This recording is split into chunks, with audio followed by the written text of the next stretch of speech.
Hello, and welcome to our webinar, Family Financial Wellness in Focus, How Employers Are Redefining Benefits for the Modern Working Family. I'm Akia with Greenlight, and I am happy to be your co-moderator today alongside of my teammate Caroline to guide us through this discussion. The solution our conversation will center around today is Greenlight for Work, which is the first of its kind employee financial wellness benefit for working parents and caregivers that helps families manage everyday financial tasks and set them up for a strong financial future. Now to our panelist. We've got Rhonda Midget. Sorry, Rhonda, we just practiced.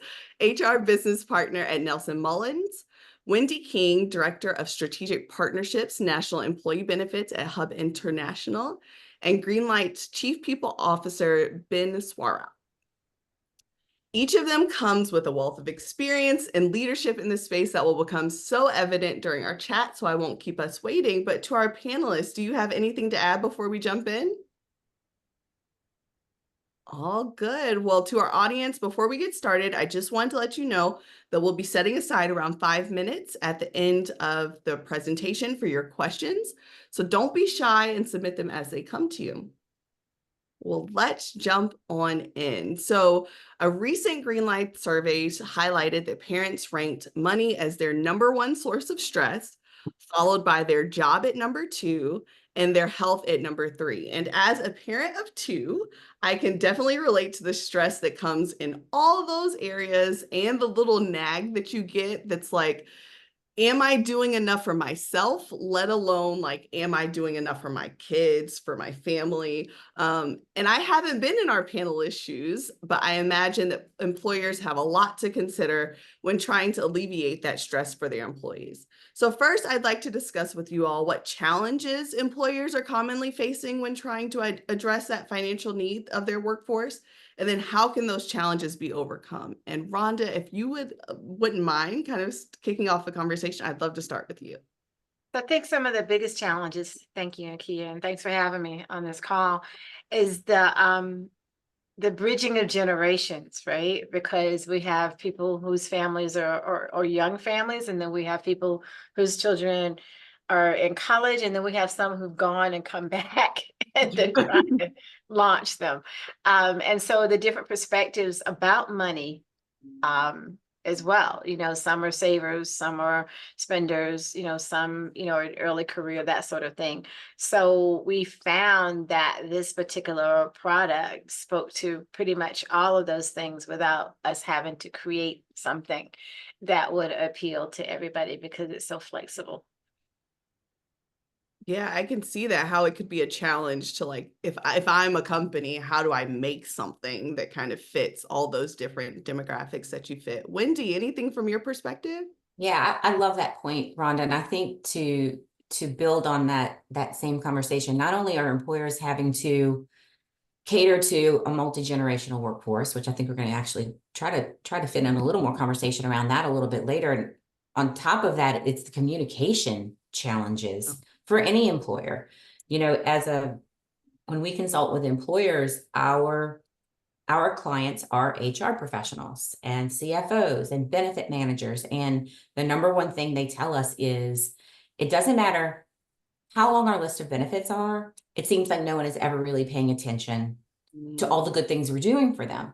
So I think the challenge that most employers, in addition to having to cater to the different needs of different generations, it's communication of all of those benefits and the way different employees like to be communicated to.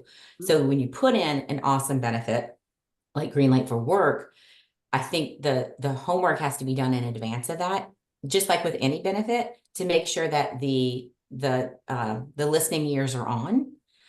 We've had some conversations with employers lately about really going back to basics when it comes to communications, that sometimes too much of a good thing is too much of a good thing, and you end up not getting engagement because you have so many things to try to communicate. But really going back to determining what you as an employer value most and the cultural components you really want to focus on just in this 12 months, because you can't do it all, and you can't, everyone's not going to hear every single benefit and every single message you have to communicate. So if you can prioritize finance and support around financial services, budgeting and the tools and resources, and maybe make that one of 3 things that you really want to try to push instead of making it one of a list of 40 different benefits. You'll have more success by helping the individuals focus on why it's not only important to them, but why it's important to you as an employer to ensure that those programs were chosen, selected, and paid for by the employer for them.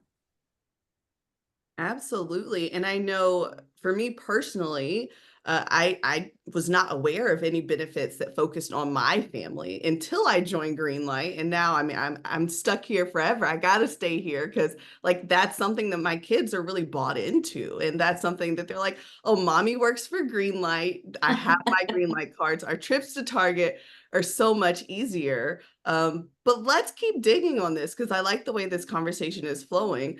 So another part of that survey that we did found that 98% of parents said that employee benefits impact their family's well-being, but nearly half of those folks, around 44%, felt that their current employee just didn't care about the financial well-being of their family. And that's a tough pill that kind of hurts, but I think it also presents employers with a lot of opportunity to kind of show up and show that they care.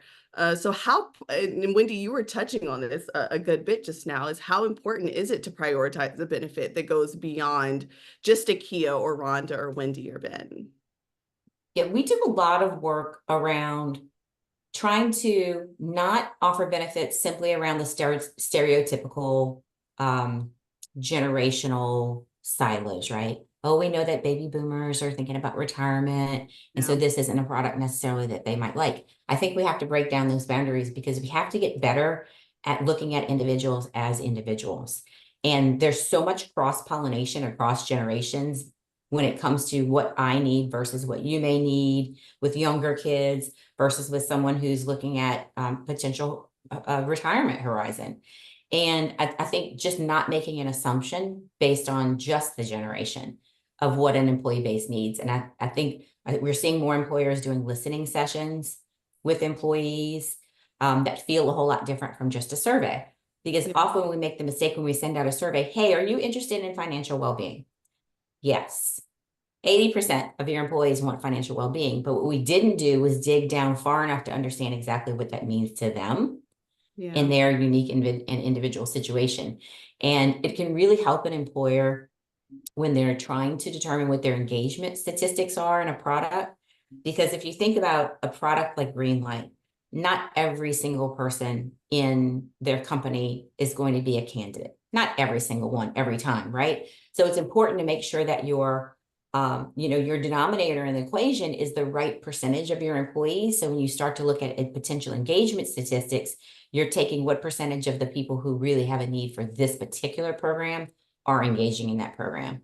And that's kind of what most CFOs are looking for, right? They don't want to know, of my 2,000 employees, how many of them got the credit card. It needs to be how many of the potential truly eligible employees where they have identified that specific need are engaging in that program.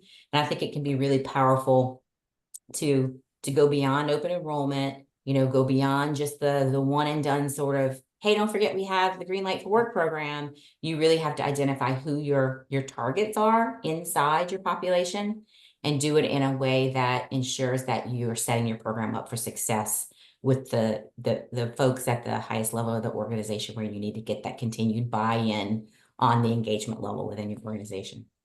And I would agree 150%, Wendy. You have to scale down, but you also have to, for us, we had to, because we have what 2,000 some folks, think about not chasing the numbers, but chasing the employee experience, right?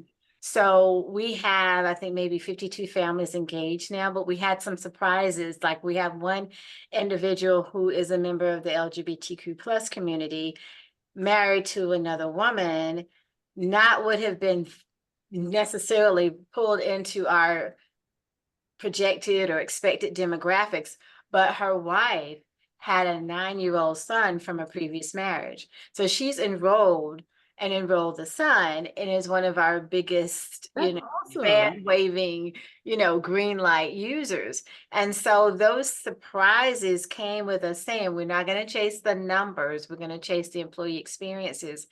And experiences like that have led us to go ahead and re-up for the next year, because we feel like as they talk to each other, and our employees talk to each other a lot, the break room campaigns, there's always a sign up, they're not reading about FMLA anymore, they're reading about green light, because there's a green light poster in the, and then it comes in ebbs and flows with like Christmas. We see a few more people chime in because, oh my God, I've got to buy the bikes, I got to buy the tablets. Well, nobody buys bikes anymore, but tablets or whatever, those electronic.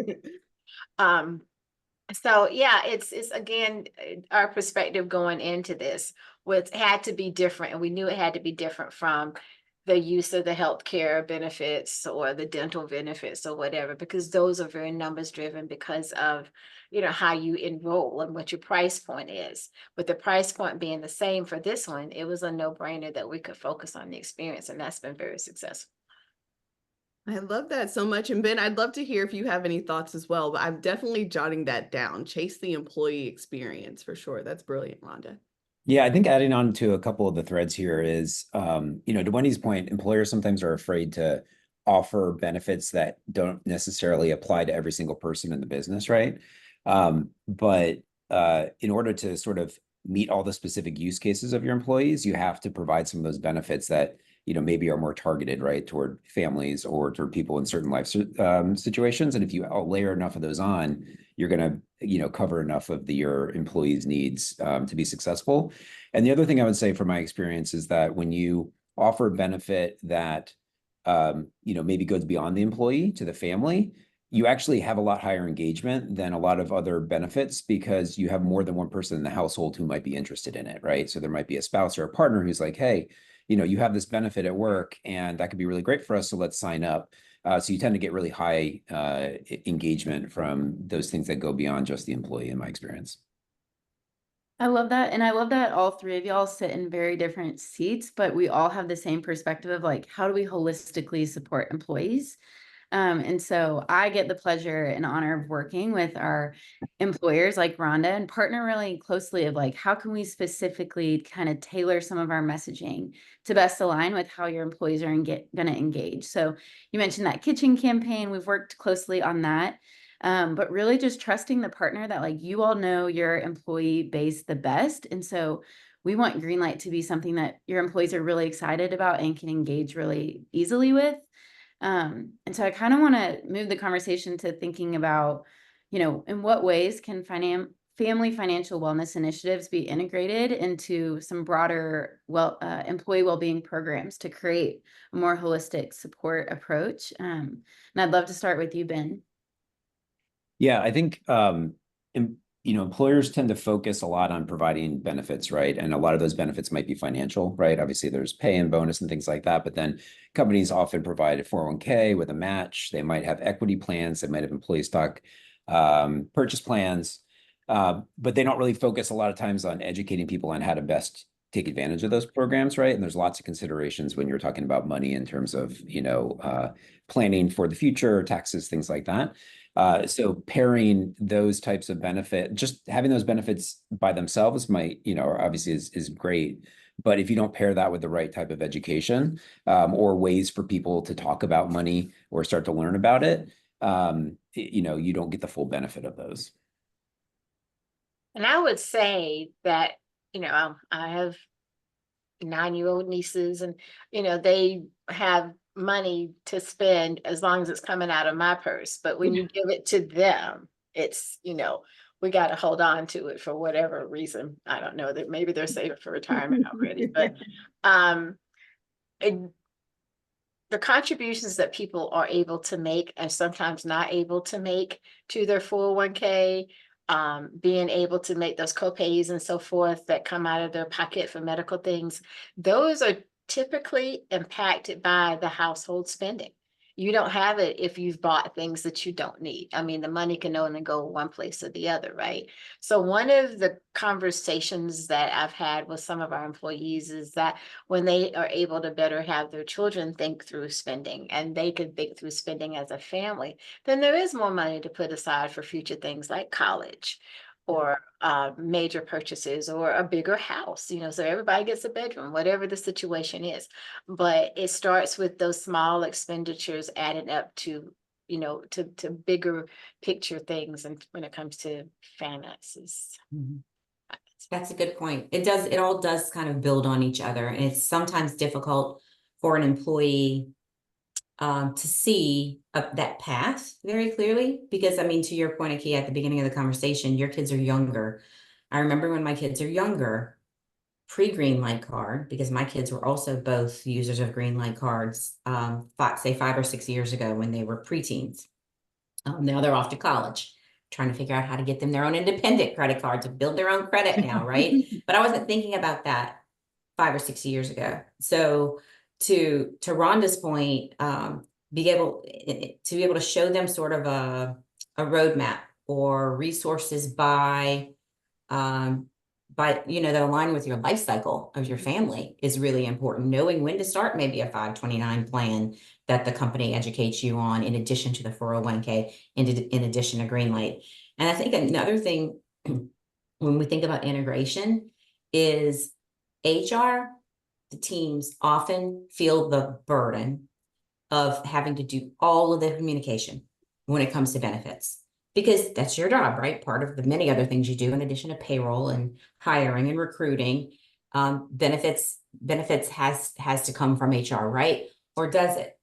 We've had some really good success with employers who have either already established employee resource groups. You hear them called sometimes ERGs, or we suggest them think about starting some ERGs, because that way your employees do the work for you, which really ties into Rhonda's point, which is let the employee experiences speak for themselves. Yeah.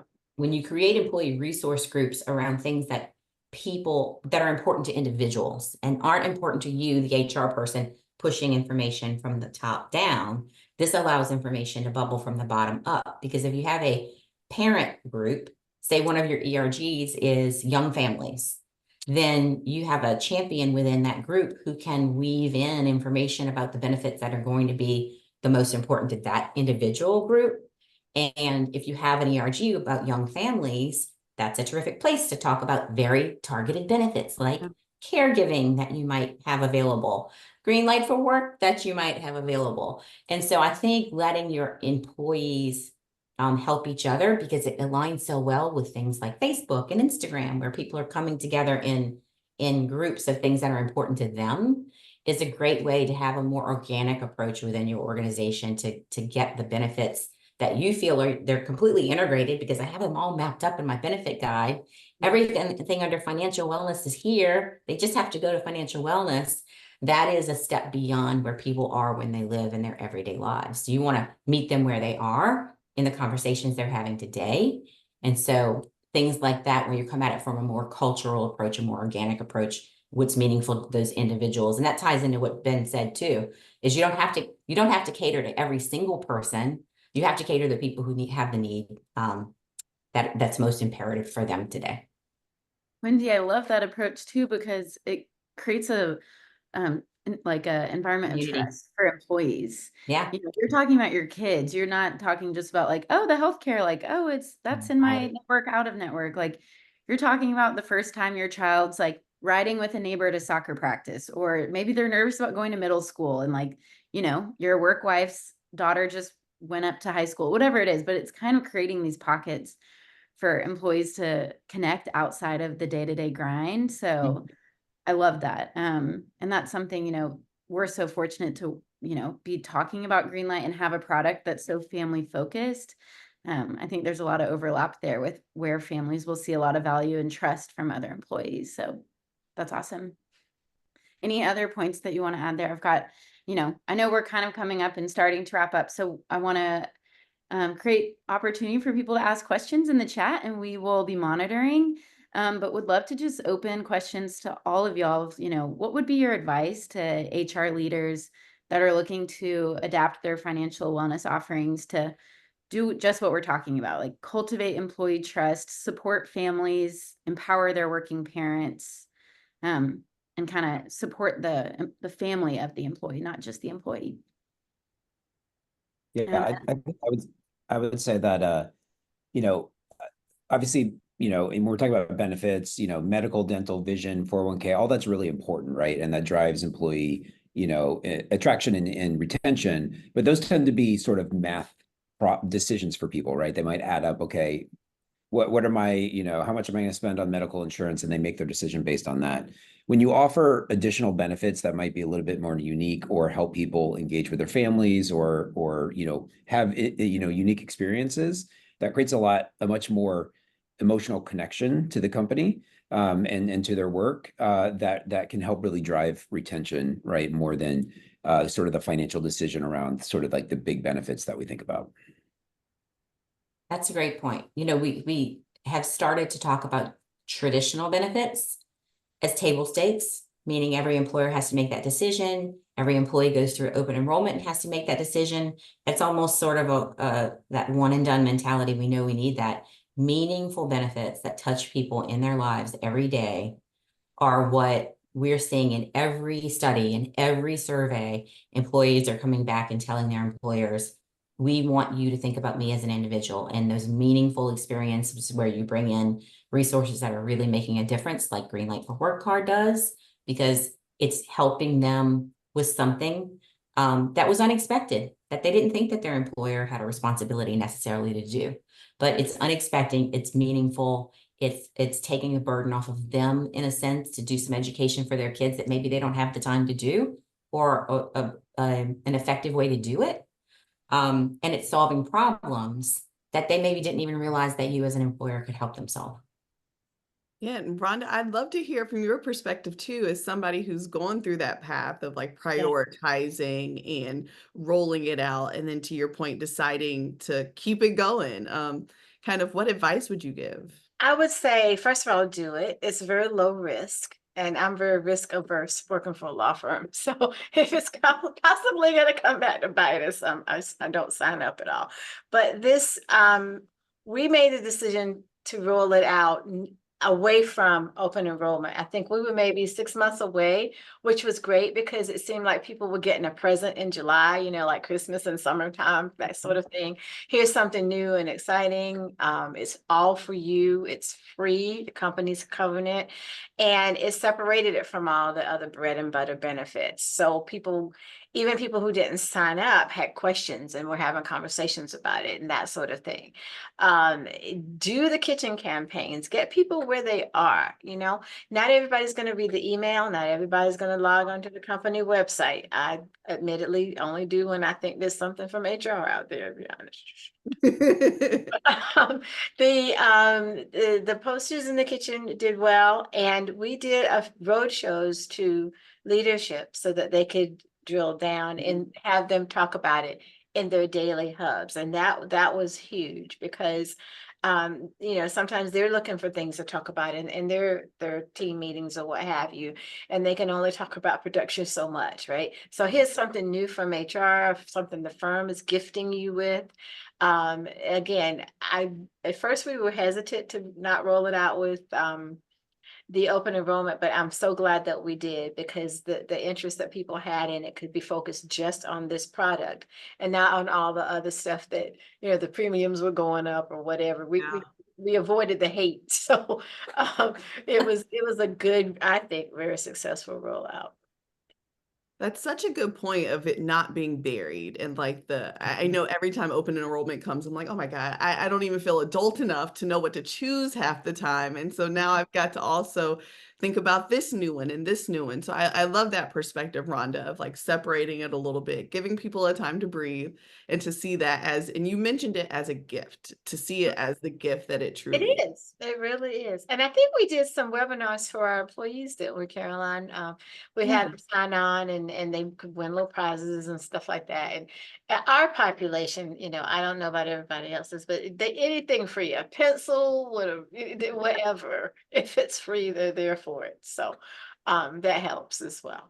Yeah, I can say y'all were maybe one of our more competitive webinars. So I do that with every partner, you know, a webinar in the first 30 days and then really seasonal webinars. So one, our HR partners don't feel like they have to be the Greenlight Pro and there's absolutely no pressure. And then two, so that employees can like ask questions with a little bit less of a work filter and more of like a family lens and be like, okay, how is this going to work for my kids and how is this going to work for my family? Yeah, I loved the rollout in the summer, and then the trivia at the end was great because we were able to. I think I sent like a Greenlight mug and a bag of candy. I think was the Yeah. swag giveaway, Which which was bragging rights for days. Like, Yeah. you want? Like, it's a mug, okay? But yeah, it was nice. That is It awesome. sounds like Rhonda not only has the highest level of support from our organization to bring these really innovative benefits to the table, but it sounds, Rhonda, like you also have done a good job of taking advantage of knowing that someone has to hear a message, 3 to 5 times before they retain any information, and it has to come through different channels. So it sounds like not only have you compared the traditional marketing, you've done so through sort of those walk and talk meetings or those local, the unit meetings with the manager.